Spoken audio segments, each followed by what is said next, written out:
Ka-curious, panoorin pa natin ang video na ito. Yun, mayroon tayong isang pastor from Tacurong City 3 years ago na nandoon na nag-aral sa Italy. He was a pastor of the Pentecostal Oneness.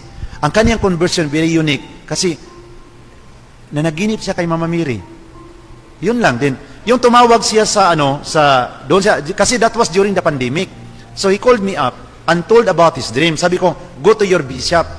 So yung pabalik-balik siya sa kanyang obispo na, sa kanilang denomination, sabi ng obispo na, I discern that God is calling you to become a Catholic. Sabi ng kanyang obispo. So, naghingi siya ng advice, sabi ko, punta ka sa parokya sa Tacurong City, maghanap ka ng parokya din, magkiusap ka sa pari, para mag-undergo ka ng proper catechism. So after the proper catechism, after observation, bininyagan siya sa Tacurong, and then kinumperm siya sa General Santos doon sa center namin, and then nag-apply siya to study for the priesthood. He was accepted in Italy. Alam niyo mga kapatid, milagro talaga ito. Sabi ko, Lord, kung kalooban mo ito, sabi ng seminary sa Italy, kailangan namin ang recommendation sa isang obispo. Alam niyo mga kapatid, naghanap ko ng obispo, doon ako nakapunta kay Bishop Pabilio. And then, pina-interview ko siya kay Bishop Pabilio. From 1 p.m. to 6 p.m. Sabi ko doon sa likuran, parang wala na itong pag-asa. Pumunta ako kay Bishop Pabilio, sabi ko, Bishop, kung ano talaga ang decision mo, Bishop, uuwi na lang kami. Kung wala, hindi talaga pwede, maghanap na lang kami ng seminary dito sa Pilipinas. Biglang sabi ni Bishop Pabilio na, ngayon gagawa ako ng rekomendasyon. So, hingiin ko yung sulat mo sa kanya, di ba? Nag-recommend kayo doon para mabinyagan, ma-confirm. Saan yung letter mo? Binigay ko yung letter ni Bishop. So, doon niya pinattern yung kaniyang rekomendasyon. The next one, yung punta na kami sa Italian Embassy, inapprove. Pero sabi ng Italian Embassy, kailangan namin ang certification sa Papal Nuncio. So, kinausap ko si Brother Ruggie, kasi pastor siya. Brother Ruggie, matagal na ako sa Katoliko, pero hindi pa ako nakapunta ng Papal Nuncio office. So, pincho mahirap na to. Kuha tayo ng recommendation sa bishop. Ngayon, Papal Nuncio, mahirap na to, Brother Ruggie. So, we will pray the rosary, manalangin tayo buong gabi.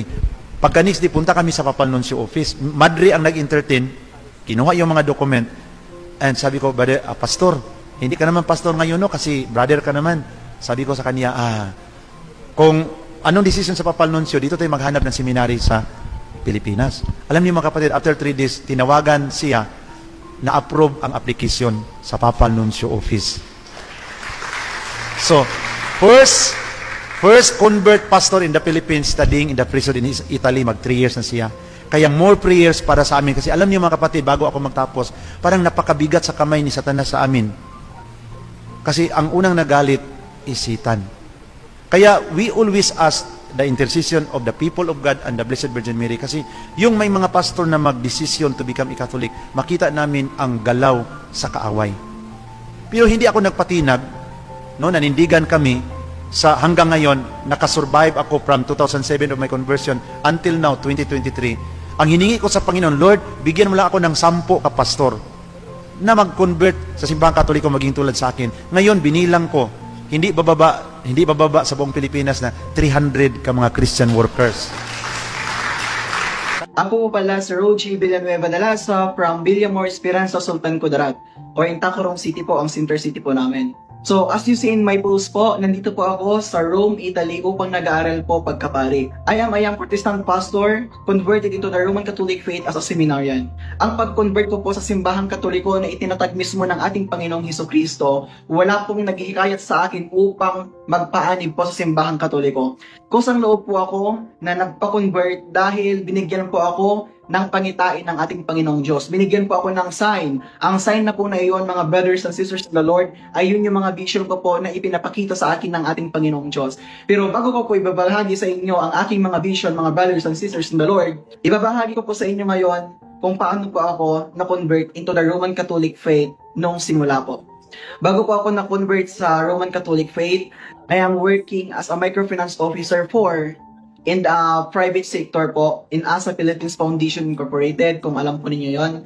As a microfinance officer po, may mga groups of clients po kami in other barangays, in any barangays po, ganon. So, we are going there to collect the responsibility weekly. So that in that time po, na nagtatrabaho po ako, na-assign po ako doon sa Maragusan, Compostela Valley. Kung nakapunta na po kayo doon, kung sino man po ang nanonood dyan sa Maragusan, Compostela Valley, hello po, magandang umaga po sa inyong lahat, or good afternoon po, or good evening po sa inyong lahat dyan. Noong nagtatrabaho po ako sa Maragusan, Compostela Valley, nagkaroon po ako doon ng mga pangitain po. Mga brother, in that time, mga brothers and sisters in the Lord, ang pagtawag po sa akin ng Panginoong Diyos ay binigyan niyo po ako ng sign. Alam niyo po ba ang first na sign na ipinakita sa akin ng Panginoong Diyos ay nasa sign of the cross po ako in front of so many people habang nagpa-preach po ako. Nagsa-signing of the cross po ako na in time na pastor po ako, in time po na protestante po ako, hindi po kami nagsa-signing of the cross before preaching. Dasal lang. Panginoong Diyos, ganito, ganyan. Ganun lang po ang mga protestant. So, hindi na po kami nagsa-signing of the cross. Unlike po sa Catholic Church na nagsa-signing of the cross po tayo. So, araw-araw po yun, mga brothers and sisters of the Lord. 1 week po siya na dire-diretso po ang aking vision. So, hindi ko po oras-oras na nakikita yung sarili ko. Kumbaga, mag-flash na lang siya bigla in that time. Mag-flash na lang siya bigla na nakikita ko yung sarili ko na nakasuot po ako ng sotana, white, violet, verde, kasi mga brothers and sisters in the Lord, ang mga pastor po hindi po nagsusuot ng sotana. Doon ko naisip, mga brothers and sisters in the Lord, na bakit ko nakikita yung sarili ko na nakasuot ng mga damit pang pare. In that time po, binabaliwala ko lang po yun. Kasi nga, syempre, nakafocus po ako sa trabaho ko. Binabaliwala ko lang po. Pagka kinabukasan na naman po, brothers and sisters in the Lord, nakita ko naman po ang aking sarili while na nagtutalk po ako sa mga client na dinidiscuss ko po ang mga product and services po namin. In that time po, nakita ko po yung sarili ko na nagbibinyag po ako ng mga bata sa kasal at nagtuturo po ako ng katikisim sa mga bata at sa mga matatanda po in other countries. Kumbaga, ang puputi po ng mga tao, mga bata na hindi ko naiintindihan yung mga salita po nila. So kung English po yung mga brothers and sisters in the Lord, naiintindihan ko po, pero hindi ko po naiintindihan yung mga bata, yung mga matatanda na mga tinuturuan ko. In that time po, brothers and sisters in the Lord, binabaliwala ko lang po yung pangitain na yun sa buhay ko kasi nga, I am a pastor. Bakit ko naman iisipin na magkakatolik ako? Magtuturo ako, magpapare ako, mag-aaral ako? Paano? Napaka-imposible dahil mahirap lang po kami. Napaka-imposible po na mag-aaral po ako ng pare kasi nga po, hindi po ako laki na katoliko. Laki po ako na protestante po. In the 24 years po na protestante po ako, 3 years pa lang po ako, magti 3 years pa lamang po ako na converted pastor into the Roman Catholic faith. Magti 3 years pa lamang po ako dahil bininyagan po ako, or mamaya ko na po sasabihin. In that time po, brothers and sisters in the Lord, hindi ko po yun siya iniisip. Kumbaga binabaliwala ko lang po yung mga pangitain na yun sa buhay ko. Kasi nga po, napaka-imposible talaga sa buhay ko na bakit ako nakasuot ng sotana? Bakit ako nagpe-preach? Or bakit ako nagsasign ng the cross? Protestante po ako. In that time po, brothers and sisters in the Lord, sa Maragusan, Compostela Valley, pag uwi ko po galing sa group po na yun, may nagharang po sa akin na 2 lalaki, tinangay po ang aking pera. Tinangay po or hinold up po ako sa madaling salita. Alam niyo po ba, nanginginig po talaga ako sa takot. Pero yung lalaki na po na yun na bata, yung pagtutok sa akin ng baril, parang nanginginig po siya na gano'n, no? Ganun po yung yung nanginginig po yung kamay niya na tumututok po sa akin. Pero in that time po, yung kasama po niya, kinuha niya po yung bag ko, yung mga book ko po sa trabaho, tapos yung motor ko po, kinuha po. Pero ako po, nakaganon lang po. Sabi niya, taas mo ang kamay, nakaganon lang ako. Nakaganon. Kumbaga, na-black out ako na, Mamiyo, kakamatay ko na yata po ito. Sabi kong gano'n sa buhay ko. Umiiyak po talaga ako in that time, mga brothers and sisters in the Lord, dahil hindi ko akalain na itututok sa akin yung baril na yun. What if pinutok po sa akin yun, di ba? Sobrang kaba ko po yun talaga, mga brothers and sisters. Nanginginig po talaga ako sa takot, nanginginig po yung tuhod ko na nung pinataas po ang aking mga kamay, mga brothers and sisters in the Lord, talagang talikod ka, talikod. Sabi niya po niya gano'n, tumalikod po talaga ako na parang nayuko na po ako sa kalye na nanginginig po talaga ako sa takot. Tapos sabi niya, huwag kang nilingon, kumbaga ipoputok ko to sa'yo, sabi niya gano'n. Pero yung yung Tagalog po niya, parang hindi po siya normal na Tagalog po. Parang may halo po yung salita nila. Parang hindi po siya taga doon. Or kung kinuha po yung motor ko, itinapon po sa may bangin. Pero yung motor na po na yun, hindi po siya mismo natapon sa may bangin. Kumbaga, in that time po, mga brothers and sisters in the Lord, talagang pinahubad po talaga ako. Wala po talaga akong brief in that time na talagang hubad na po ako talaga, mga brothers and sisters in the Lord. Kasi nga sabi niya, hubad ka, ilabas mo lahat ng pera mo, ilabas mo, imposible na wala kang pera. Sabi po niya yun. Kasi nga po, galing po ako sa grupo na po na yun, na nakakolect po ako at nakapag-discuss ng mga products and services po namin doon. So sabi niya, hubad ka, kung hindi ka buhubad, sabi niya gano'n, kapkapan kita, kumbaga kinapkapan po niya ako, kumbaga talagang pinahubad niya talaga ako mga brothers and sisters in the Lord. Alam niyo po, may dumaan doon na truck na nagde-deliver ng repolyo, tapos kamote po. Anong sabi niya? Sir, bakit kahubad? Tulungan niyo po ako kasi may nag-hold up po sa akin, may mga dalawang lalaki po doon. Sabi ng lalaki na po na yun, yung ba yung parang ang bilis-bilis na patakbo ng motor, sabi niya gano'n. So, nakamotorsiklo po sila na walang plate number, sabi niya gano'n na, kumbaga, ano pa po sila, nakabunit pa daw po sila, sabi niya, na ano po niyo yun, kuya, sabi niya gano'n, in-interview po kami doon sa barangay mismo, doon sa Marabusan, Compostela Valley, kung saan po ako mismo na na-hold up. Lahat po ng mga taga-barangay doon, mga brothers and sisters, nag-respond din po sa akin dahil sumakay po ako in that time na tinutukan na po ako ng baril na umalis na po sila at natangay yung bag ko po at yung motorsiklo ko po na sinasakyan. Pagka kinabukasan po noon, pumunta po kami sa Nabunturan City or Nabunturan po upang i-report po yun sa police station. So, pumunta po kami doon ng manager ko, yung supervisor ko po, yung kasama ko, pumunta po kami doon. In that time po, doon ko po sinabi lahat na ito ba. In that time po pala mga brothers and sisters in the Lord, doon po pala yung area na na-hold upan po, na nakakarapan ng mga motorsiklo po. Yung sinabi po sa akin sa barangay na yung area na po yun, yung prone accident, na may mga na-hold up, na may nababaril, may namamatay, doon po. So nagpapasalamat po ako sa Panginoong Diyos dahil na-hold up lamang po ako doon na parang kahit ubad na ubad ako, wala akong pakialam kasi nga second life po na yun, mga brothers and sisters in the Lord. In that time po, noong nakapag-report na po kami doon sa police station, dilipat po ako ng branch, lumipat po kami doon sa Compostela Valley. Doon po sa Compostela, sinasamahan ako ng manager ko po dati na mag-house visit, ganun po, kasi nga na-trauma talaga ako, sabi ko ayaw ko na mag-drive, sabi ko magre-resign na ako. So in that time po, tinawagan po ako, mga makalipas po ng isang buwan, tinawagan po ako ng manager doon sa Marabusan, Compostela Valley na pwede kang magpirma dito, pwede ka bang magpunta dito sa branch dito dahil may pipirmahan ka lang tapos babalik ka na.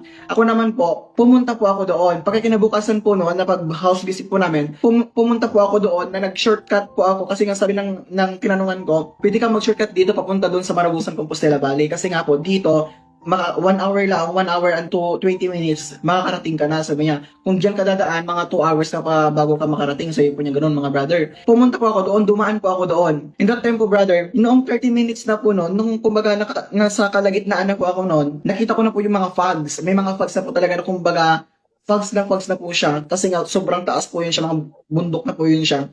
Fogs na po yun siya, wala kang makitang mga puno. Kumbaga, makita mo lang yung mga puno ng mga 50 meters, gano'n. Pero talagang ang kapal po ng fogs in that time. Alam niyo po, brothers and sisters in the Lord, doon ko po mismo nakita sa paningin ko ang imahe ni Mama Mary. Doon ko po nakita talaga ang kagandahan ni Mama Mary po, na kumbaga, nakita ko yung imahe niya na hindi naman ako nag-hallucinate po doon kasi nag-drive po ako. Nakita ko po ang kagandahan ni Mama Mary po na parang nakita ko sa fogs na nag-shape na Mama Mary po. So, in that time po, naisip ko po na parang gusto kong bumalik sa branch. Parang naisip ko na po talaga na babalik sa branch kasi nga po, parang hindi ko na makita yung daan eh. Hindi ko na makita yung daan na kung magliko ba ako, talagang mag-straight, magliko ba ako, ganon. So, na lang po ako, babalik na lang po ako sa branch in that time yung naisip ko dahil in that time po kasi, gusto ko nang bumalik. Talagang pinipilit ako ng sarili ko na babalik na ako.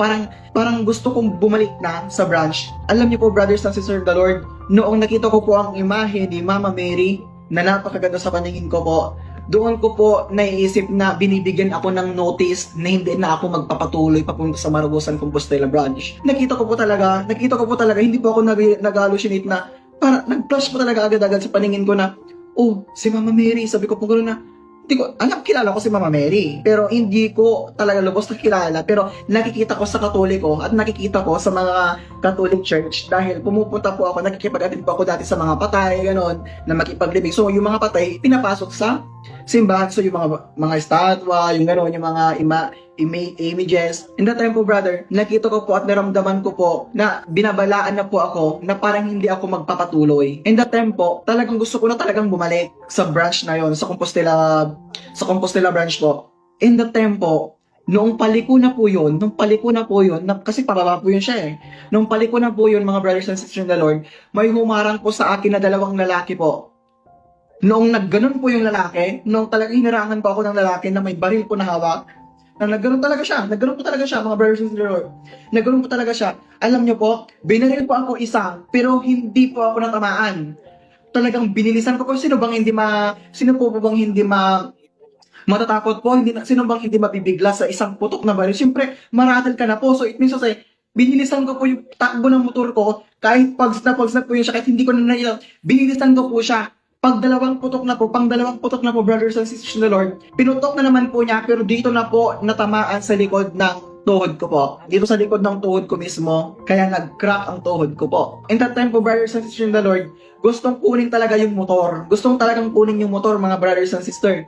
Ang motor na po na yun, mga brothers and sisters in the Lord, motor ng company, hindi ko po yun motor.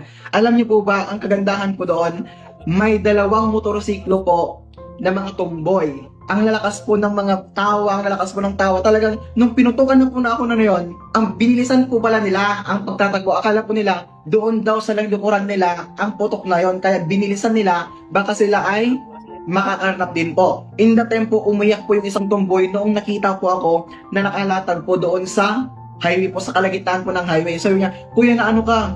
Sabi ko, umiyak na ako. Sabi ko, ang sakit-sakit ng tuhod ko. Tawag ko yun ng ambulansya. Sabi ko pong ganon. In that time po na, tawag na po kayo ng ambulansya kasi ayaw ko pong pumatay. Naputukan na ako. Sabi ko, in that time po, salamat po talaga sa Diyos, mga brothers and sisters in the Lord. Kasi nga po, yung mga tomboy na yun na apat, kasi dalawa po yun na motor, umakyat yung tomboy sa puno at nakasagap ng signal. Sabi niya, may na-aksidente dito sa highway papunta sa Marabusan, Compostela Valley. Alam niyo po, doon po ako nirespondi ng ambulansya na, kumbaga, parang nakikita ko yung sarili ko na, yung ihinatak ako, yung kumbaga, sinakay ako doon sa ambulance na, kumbaga, nilagay po ako doon sa higaan, tapos pinatong po ako doon sa, parang patay po ako, pinatong po ako, so nawala akong, kumbaga nakaano lang po ako na gano'n, sabi ng ambulance po, igala mo yung paa mo, sabi nga nun. Sabi ko, kagano'n na ako, ganun lang. Igala mo yung paa mo, sabi nga. Ginanon pa ako ng yung sa legs ko po, ginanon pa ako. Huy, gising ka! Ano mo, nandito na kami, huwag ka nang huwag ka nang matakot. Sabi nga, umiiyak po yung tomboy na nakikita ko na, Kuya, okay ka lang ba? Kuya, buhay ka pa. Sabi niya gano'n, Kuya, buhay ka pa. Nagano'n po siya. In that time po, brothers and sisters in the Lord, yung motor lang po na yon, yung motor ko na yung mga brothers and sisters, andun lang sa pinakagilid, sinuksok lamang po sa gilid. Kumbaga, 100 meters away, sinuksok lamang doon yung motorsiklo po. Na-respondi po ng police yun, at saka yung ambulance po talaga, hindi ko po makayang i-explain, mga brothers and sisters in the Lord. Ang kumbaga, pangalawang buhay ko na po, kumbaga 2 chance ko na po yun. 2 chance ko na po na mabuhay dito sa mundo na ito, mga brothers and sisters in the Lord. Kaya alam niyo po, brothers and sisters, noong nakapunta na po kami doon sa, yung ambulance na po yun, mga brothers and sisters in the Lord, dinala po ako doon sa Nabunturan Hospital, doon sa orthopedics. Kasi sabi niya, operahan na yun agad-agad. Sabi niya, operahan na yun agad-agad.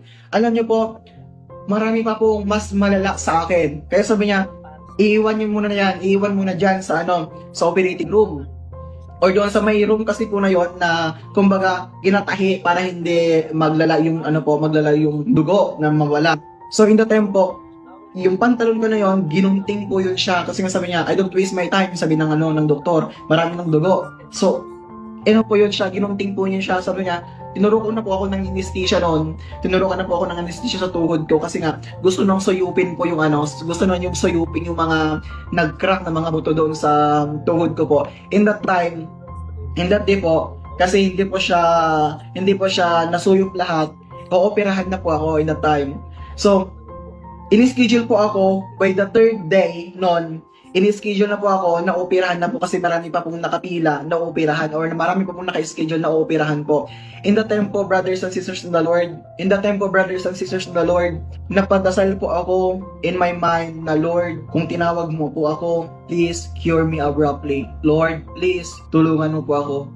Lord, please, sabi ko kung gano'n, kung tinawag mo po ako upang ipahayag ang iyong mga salita sa buong mundo, please help me and cure me abruptly, sabi ko gano'n. In that time po, brothers and sisters, hindi ko po talaga ma-explain ang sakit ng nararamdaman ko po sa tuhod ko na kumbaga iniiyak ko na lamang po. Noong naoperahan po ako noon, ilang buwan lang po, mga 3 months to 4 months, abruptly cured na po ako in Jesus' name. Thank you, Lord. After ko po naoperahan, mga brothers and sisters, hindi ko ma-explain yung kagalakan ko kasi nga po, 3 to 4 months pa lang po, nakakalakad na po ako na may saklay.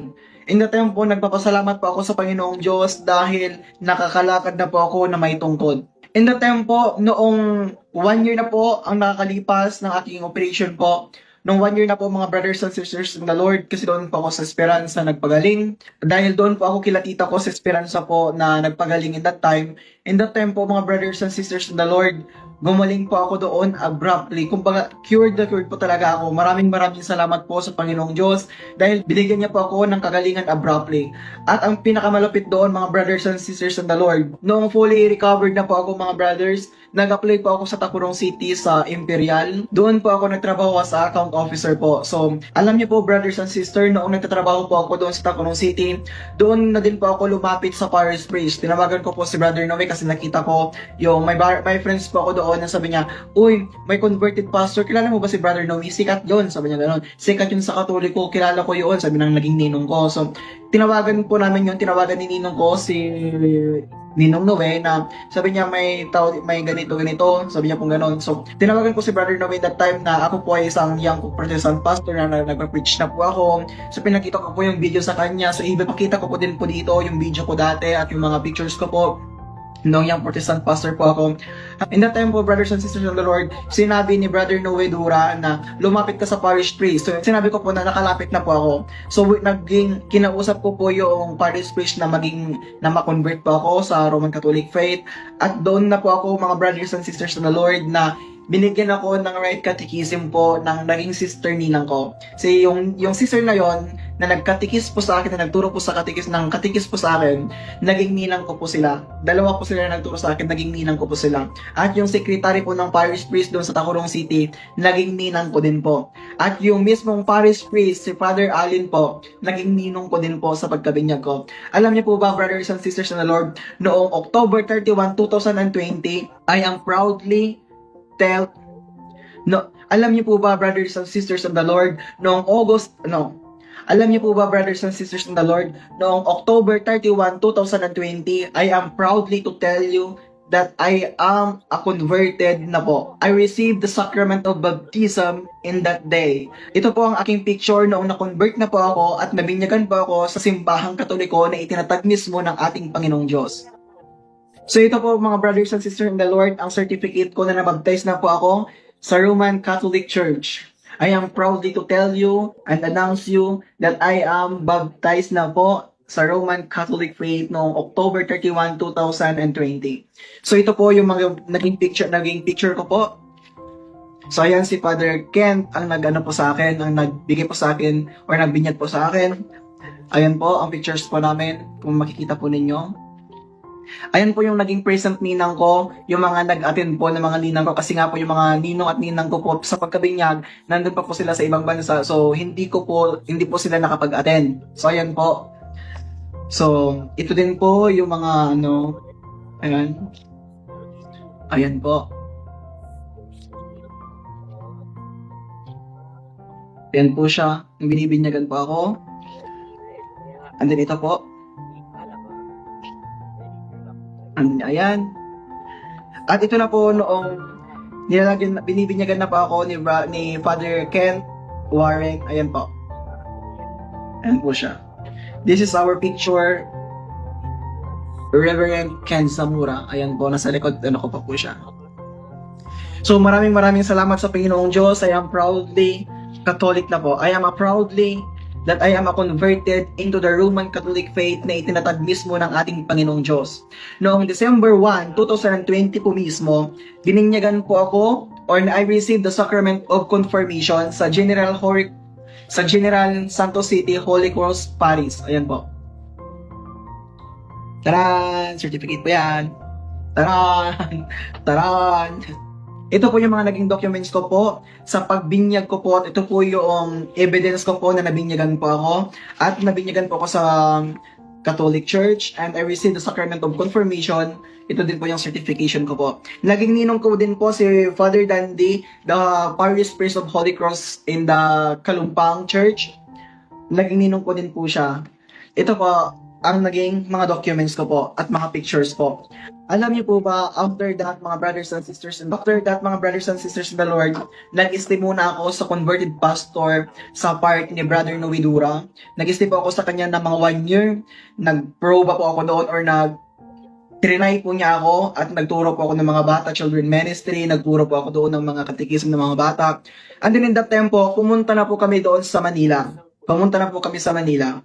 Alam niyo po ba, brothers and sisters, noong natapos na po ako binyagan sa simbahang Katoliko, napaawit po ako sa isang grupo ng No Higher Calling. Maraming salamat po sa mga instrumento na ginamit ng ating Panginoong Diyos upang tulungan po ako na mag-process ng aking mga papeles na makapunta po dito sa bansang Italia upang mag-aral pagkapare. Lumaki po akong isang protestante, mga brothers and sisters in the Lord. Ngayon po ay mag-3 years na po ako ngayon dito sa simbahang Katoliko at nag-aaral na po ako mismo dito sa Rome, Italy na magpapari po. Alam niyo po, brothers and sisters in the Lord, marami po akong napagdaanan na hirap, na marami po akong napagdaanan na mga tukso, marami po akong napagdaanan na kahirapan na mag-process po ng aking mga papilis papunta po dito sa Italy. Ang dami-dami ko pong naiyak, kulang po siguro mga isang timba lang po siguro ang ang dami-dami ko pong naiyak sa pagpa-process ko ng papilis ko, mga brothers and sisters in the Lord. Alam niyo po, ang dami-daming nagsasabi sa akin na mga fake daw po lahat ng mga papilis ko. Yung plane ticket ko po, yung invitation letter ko from here in Italy, yung passport ko, yung Italian visa ko po, lahat po yun is fake ang sinasabi po nila. Umiiyak po ako dati dahil sabi ko, paano naging fake ito? Nagpa-process naman po tayo, Ninong. Sabi ko kung gano'n. Paano naging fake ang mga papilis ko? Paano naging fake ang mga endorsement na galing sa obispo na sinasabi ng mga ibang tao? Or, alam niyo po, brothers and sisters in the Lord, bago po ako na-convert sa simbahang Katoliko, ang dami-dami ko pong napagdaanan ng mga napagdaanan na sacrifice po. Napagdaanan ko talaga na, yung na-breakthrough ko yung pagsubok ngayon. Ang dami-daming nagsasabi sa akin is mga fake po. Yung mga passport ko, Italian visa, yung plane ticket ko po, at yung invitation letter ko po na galing dito sa Italy, sinabi po dati, is fake po. Lahat po ay fake. Sabi niya ganun. Alam niyo po, brothers and sisters in the Lord, ginagamit ko lamang daw po yung invitation letter, yung fake na plane ticket, yung fake na Italian visa, upang makahingi ng tulong sa mga kapatiran natin.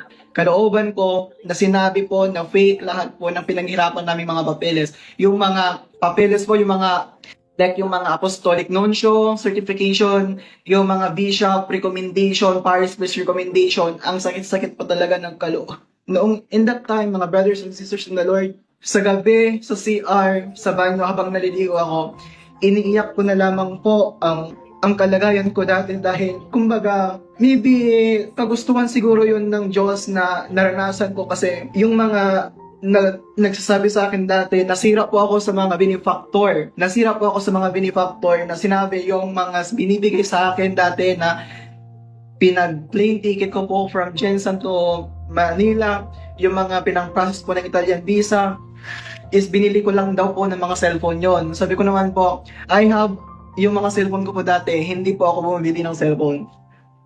Hello mga kapatid, follow and subscribe, Mr. Curious Catholic. Marami tayong matutunan, mapupuno po yung ating isipan sa mga katotohanan. Yan ang katotohanan na magbigay sa atin ng tunay na kalayaan. God bless. Hello mga kapatid, inanyayahan namin kayo, huwag niyong kalimutan mag-subscribe sa kay Bro Dens Oberio, Mr. Curious Catholic.